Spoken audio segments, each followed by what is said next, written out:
Hello, beloved ones, and welcome to Emerald Origin.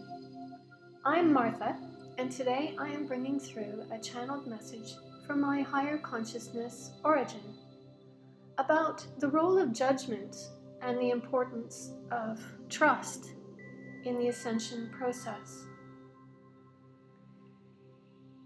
The recent scorpionic energies of the full moon have pulled up a lot of past timelines and a seeming karma that has needed to be released.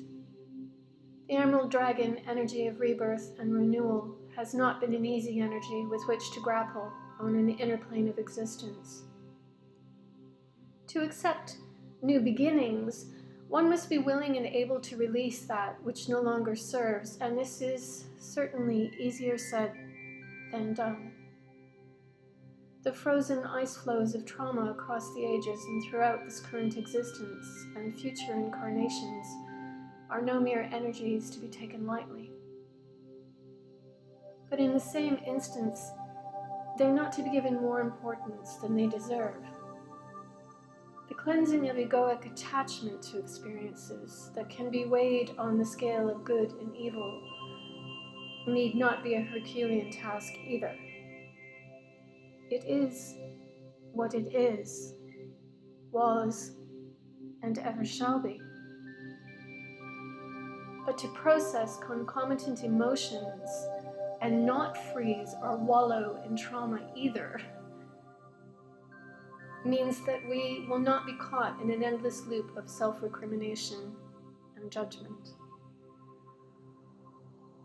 If we take a step back and view the scene from a higher perspective, or even another point of view from the current perspective, balance and the ability to reconcile motivations and experiences becomes possible and even easy to achieve. The stumbling block that is the biggest hurdle to achieving this balance and equanimity is distrust. We have these ingrained patterns over millennia where we have negative experiences that loop, and we have learned to distrust simply because we do not process them. And strangely, that distrust is not others so much, but ourselves. We learn to second guess ourselves and not trust our instincts and the calling of our higher consciousness. We distrust our judgment and the ability to make the right choices that will result in favorable outcomes. And the key word here is judgment. This, in my higher view, is one of the more problematical aspects of the duality experience. The seemingly endless and thoughtless opinions of ego that really have no place. We're here to experience that which we are here to experience. Full stop. There is no good or bad. There simply is what is. The serpentine illusion from the tree of the knowledge of good and evil is really that, nothing more than illusion. The learning curves and points along the process that allow us to evolve internally and spiritually into ascended beings of higher consciousness are the important experiences that we undertake. Some of those experiences are more extreme than others, but the extremity of the experience simply denotes the importance of that particular lesson. Any failure, if such could be said to exist, would be in ignoring the experience and not taking the time to emotionally process and learn from it. Conversely, this is the university of third density, and so to not take advantage of every experience and emotion while in linear time is also a valid choice. What is required here is trust. Trust that we cannot screw up. We cannot make a wrong choice. No matter what we have chosen prior to incarnation, we're never wrong, and equally, we are really never right. We are simply experiencing our choices within this illusionary plane of seeming density. We simply are who we are, and it simply is what it is. So the actions and reactions that we've been programmed to believe exist actually do not.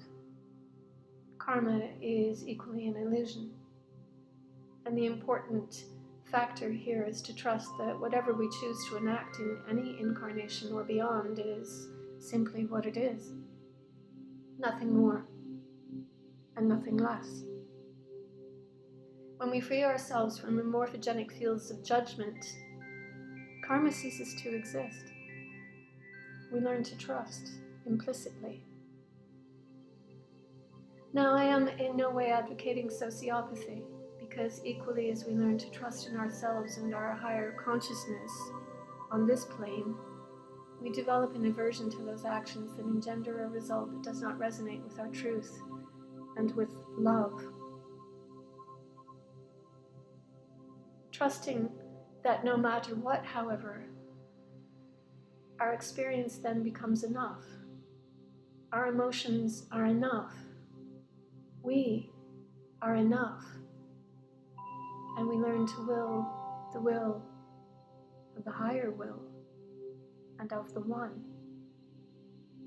And in so doing, we learn to trust implicitly and follow our inner truth and guidance that never leads us astray from the path of love. I wish you the greatest love and joy on your inner journey towards trust. And if you would care for a personal session with me, please do not hesitate to contact me at www.emeraldorigin.org. Please remember to like, share, or subscribe to my channel. In the meantime, live and love. I am Origin.